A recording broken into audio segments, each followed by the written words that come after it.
le Maroc, malheureusement, depuis un certain nombre d'années, depuis les années 80, il glisse vers la normalisation avec Israël. C'est quoi la normalisation?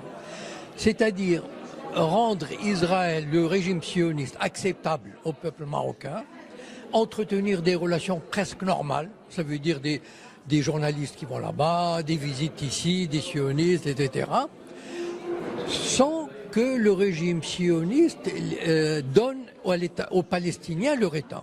C'est-à-dire que le régime sioniste gagne sur tous les tableaux. En même temps, il occupe une partie de la Syrie, le Golan. Il a annexé Jérusalem et judaïsé Jérusalem. Il a pris 2/3 de la Cisjordanie. Il continue à conquérir. Il empêche les Palestiniens d'obtenir leur État. Et malgré tout, il obtient la normalisation. Ça veut dire qu'on le considère comme un État normal, avec qui on peut discuter, avec qui on peut négocier, avec qui on peut échanger. Mais ça veut dire que le Maroc, dans cette histoire-là, perd de son être même d'État arabe et musulman. Il perd de son indépendance, de sa dignité, de sa culture.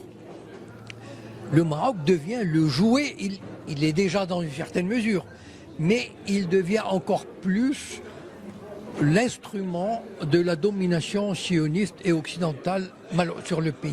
C'est ça le danger de la normalisation.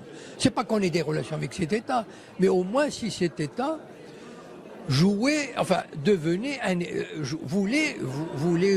devenir un État normal qui ait des rapports de bon voisinage avec cet État et non un État agresseur.